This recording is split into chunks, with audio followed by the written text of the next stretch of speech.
Hi everybody, my name is Bob Saunders and I'm back again with another little video. The other day I put online a video concerning the Silver Legion and the Andromeda Council, and I suggested that perhaps, just perhaps, the information that they were getting was actually coming from some little playful nature spirits, some thought forms that exist in the lower astral realms, and they do take people's thoughts and play with them and so on. I put it online just as giving a point of view, and I expected to get some flack, and naturally I did. That's fine. There's a lovely expression that I'm going to read to you. I may not agree with what you say, but I would defend with my life your right to say it. So that's my point of view of other people's points of view. But one of my guides also said to me a long while ago, you can have your head in the clouds, in other words explore the astral realms, but keep your feet on the ground. Okay? When you get information, say, does it make sense? Is it real? Is it happening? You know, can I verify any of this? Now, I'm going to do this in two parts. I try and keep them short, but I tend to waffle on, and I do apologise, but that's how I am. I'm going to talk to you about an event that happened on the Earth on the 15th of February 2012, and then I'm going to talk to you about some experiences involving my guides from the Great White Brotherhood, and I hope you'll see the difference between what I consider to be a true connection and this information that I'm going to give you now.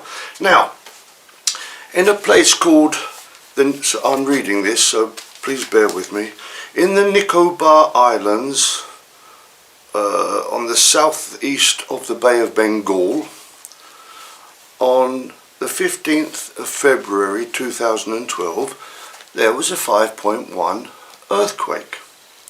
Now, the person that channels this information from the Andromeda Council got the information that there would be an earthquake a day or two before, but you must remember that these little, I call them nature spirits, they're actually sort of thought forms really, but I call them nature spirits. Because they're in the astral realm, they can travel to a certain extent backwards and forwards in time. So it's quite possible that they saw that there was going to be an underwater earthquake. This was underwater, by the way. Underwater earthquake, and incorporate that event into the little game that I think they're playing with the Silver Legion and the Andromeda Council. Okay, now, I can't prove that, but it's my intuition. Let's go on. Let's go and have a look at what happened and the facts behind it all and the evidence. Now, there was a 5.1 earthquake, and apparently the Andromeda Council used that earthquake because there was a huge reptilian base underneath. I'll come to that in a minute. They used this 5.1 earthquake to their advantage to bombard the thing with some sort of weapon that they've got, a sonic beam weapon or something or other, and it's all been completely destroyed, and the reptilians no longer exist down there and can never exist down there again. Now, if that really happened, jolly good, you know, if these reptilians are not on our side, if they exist at all, then it's a good thing that they got rid of. Now, let's have a look at the thing. There's supposed to have been a massive underwater reptilian base of draco+hydra+reptilians. They've been there for many years. Don't know how long, but a long time. There was, at the time of this earthquake and this bombardment, there was apparently 11,000 of these reptilians down there. Okay, now we'll go on with that because that takes some analysing. Okay, now How many got? Oh yeah, 7,000 of them were sent down a wormhole. No, they don't call it a wormhole. They call it a stargate. They were sent down a stargate to the far ends of the universe. Okay, where they can no longer harm us, which left 4,000 reptilians who were ultimately destroyed. Now, let's go back to 11,000 reptilians, and some of these were family people, husbands and wives and children and so on. 11,000 people living in this massive underwater city. Now, I believe that the reptilians are mostly carnivores in the sense that they eat animals or people, if they can get them. Now, can you imagine how many cattle, cows, sheep, goats, chickens, how many they would need to have an ongoing, sustainable farm of cows and sheep and so on to keep 11,000 people going, not counting not thinking about the vegetables that they might eat, just the meat part of it. Now, I had at one stage a 200-acre farm. I'm a vegetarian, so I don't have animals. Well, I don't have the farm anymore, but I didn't have animals on it. Well, not my animals anyway. But my neighbour, he had. Let me just look over here. Where did I write it? Hang on. Oh, it doesn't matter. I can probably remember. He had a 250-acre farm. My next door neighbour had a 250-acre farm and 100 cows, and he needed 250 acres just to keep 100 cows going. Now, you can't slaughter and eat 100 cows because you've got nothing left to go on with, so you need to keep quite a lot of animals, and you eat the offspring. Okay, as a cow gets too old to reproduce anymore, okay, maybe they would eat that, but it needs to be replaced. You must have a stock of animals breeding. Now, I don't know how many cows my neighbour sold each year for meat, but because farmers don't tell you that sort of thing. They don't like you to know how much money they're earning. But he had this thing of 100 cows, and 250 acres of land wasn't too much. He used to ask me if he could put some of his cows on my land because it wasn't really used very much, and I was very grateful because the cows ate the grass and so they kept it tidy, and that enabled him to manage to get more hay and stuff for the winter. Now, with just 100 cows, he needed at least 250 acres. Now, to feed 11,000 people, I can't imagine how many cows you would need. But obviously, if you had 1,000 cows, you'd need 2,500 acres. If you had 10,000 cows, you'd need 25,000 acres. No, I don't know how many cows you need, but you need enormous amounts of land. Now, where did these dracos and hydra-reptilians get all the earth from to take down there to make all this? Where did they get all the grass seed from? I don't know, do you? Now, as I say, the whole thing was destroyed, okay? And let's have a look. Now, let's talk a little bit about the cows before we go on to that. My neighbour in the winter kept his 100 cows in an enormous shed thing, enormous thing it was, and twice a week he used to get the cows outside, clear all the muck up, then he'd put a knee-deep layer of straw down, and the cows would come in and start crapping and peeing, and 3 days later he'd need to empty it all out again because they were up to their knees in muck. And this made enormous piles of this muck. Well, now that's just with 100 cows. Can you imagine if you had 1,000 cows, 10,000 cows, the amount of muck that they would have had. What did they do with it all? They couldn't chuck it out into the ocean because it would have floated to the surface, I should imagine, and people would have noticed it, and they wanted to keep all this secret. Oh, I don't know what they did with it all, but that's just a thought. Now, let's go back to this reptilian base. 11,000 people down there, families and all sorts. Now, they've got beds, I should imagine, beds, tables, chairs. There must have been furniture in their offices. They had hospital beds and equipment. They must have had schools full of equipment, play areas for children. And before somebody says, oh, they were in their 4D bodies. No, they weren't. Because if they were in their 4D bodies, they wouldn't be under the sea. They'd be floating in the astral realms. These were presumably physical bodies like you and I have got, and therefore they would need physical furniture and stuff, and physical food, okay, cows and sheep and bananas and cabbages, okay. Now, after this massive destruction, even if there was 4,000 people left, that's like the equivalent of one of these huge cruise ships that go around the world with holiday makers on, suddenly going down.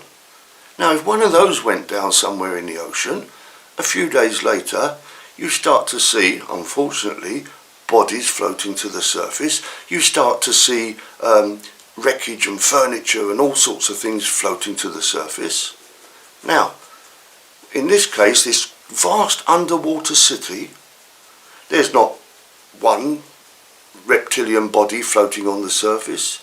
There's not one broken chair or table or bed. There's not one dead cow or sheep floating on the surface. Nothing.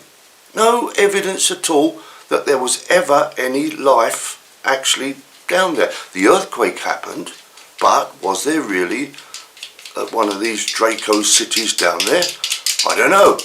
I can't imagine that you could destroy such a thing and not have something float to the surface. And if it did float to the surface, I'm sure shortly after this earthquake, people were surveying the area for a bit. They would have surveyed it in aeroplanes or boats or whatever, and I'm sure they would have noticed something. But there was nothing. And nobody questions it. People believe all this very impressive information, very detailed information, but there's not one scrap of evidence. Now, question, what's going on? Where's it all coming from? Is it true or is it not true? I'm not going to decide for you, you decide. I'm just presenting the different points of view. Now, I'd like to tell you about I'm sorry, I've rambled on too much already, but I'm going to talk about 3 quick little stories that I know are true. I've worked for a number of years with a gentleman who is in the spirit world, and his name is Dr. William Latimer. He was a doctor here on Earth, and he still practices in the spirit world, and I've no doubt he works with other people than me, but he works with me when I'm doing what they call healing. I'm considered to be a healer, but I'm not. He's the healer, I'm just the intermediary between him and the sick person. Now, a lady came to see us with a young baby, and the baby was covered in eczema, from head to foot, covered in eczema. And when she phoned and said she wanted to come round, I said, yeah, come round at like 2 o'clock tomorrow afternoon, all this, you know, that sort of thing. And I got in touch with Dr. Latimer, and I said, this lady's coming with a baby, and he said, yes, I already know about this case, he said. How he knew, he didn't tell me, but he said he knew. And he said, it's quite simple. He said, the baby's allergic to cow's milk. Now, this lady had presumably breastfed the baby and then put it on cow's milk. The baby's allergic to cow's milk. So when the lady turned up, I said to her, listen, I won't waste your time. Your baby's allergic to cow's milk. Put it on goat's milk or soya milk or something else, and the baby will be all right. She said, well, I've already taken my baby to the hospital and they've done all these tests. Have you seen where they put little patches of stuff on you? And she said, they can't find out what's wrong with my baby. I said, get the baby off the cow's milk and the baby will be fine. And she came back a week later and said, wow, look, and there was her baby completely cured. Now, this was information from the spirit world that came through me, but there was a definite result. You could see the result, something happened. Now, the next one is a young man that came up to us and he said he'd got stomach problems. Okay, so he said he'd been to see his doctor, but the doctor said that it was all in his imagination, there was nothing wrong with him.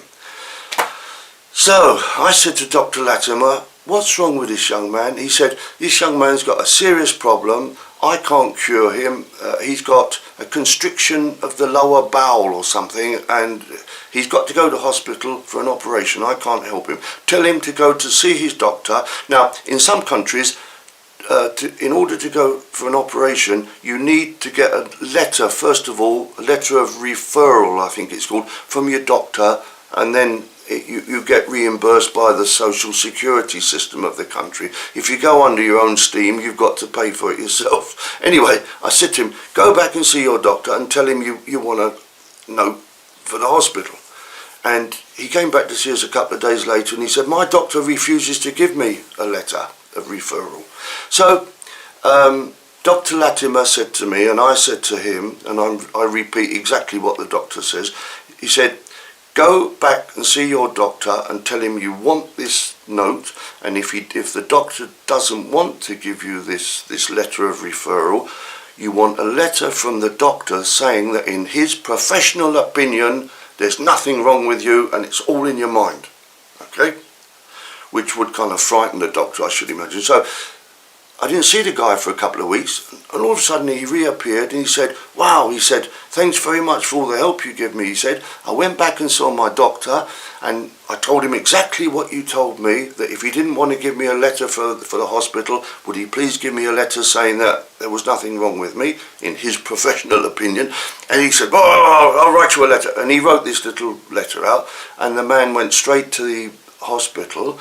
They gave him a quick x-ray, and the doctor that was examining him in the hospital said, my God, he said, had you come a few hours or a couple of days later, he said, it would have been too late. And within half an hour the guy was on the operating table being operated on, because it was really very serious.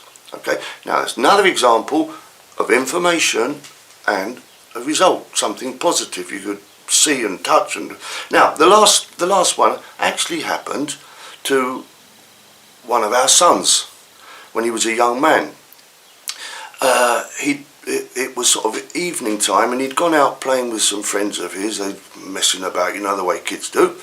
And all of a sudden, knock on the door, and when I opened it, there's his two friends standing, and they're holding our son like this, but under the arms, and our son is clearly, he's got a death white face, and he's clearly something gone dramatically wrong. And I said, what's happened? He said, the boy said, he's fallen off of somewhere or other, he's fallen and hurt himself. So straight away I called an ambulance, and off we went to the emergency of the local hospital. And we followed on in our car. When we got there, there was our son lying on a stretcher, and I said to the Dr. Latimer, what's wrong with our boy?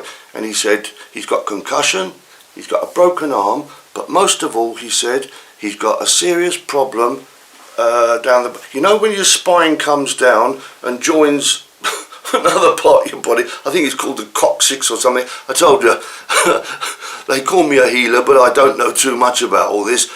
He said, those parts, the spine and this part have come apart, and the nerves are all bare.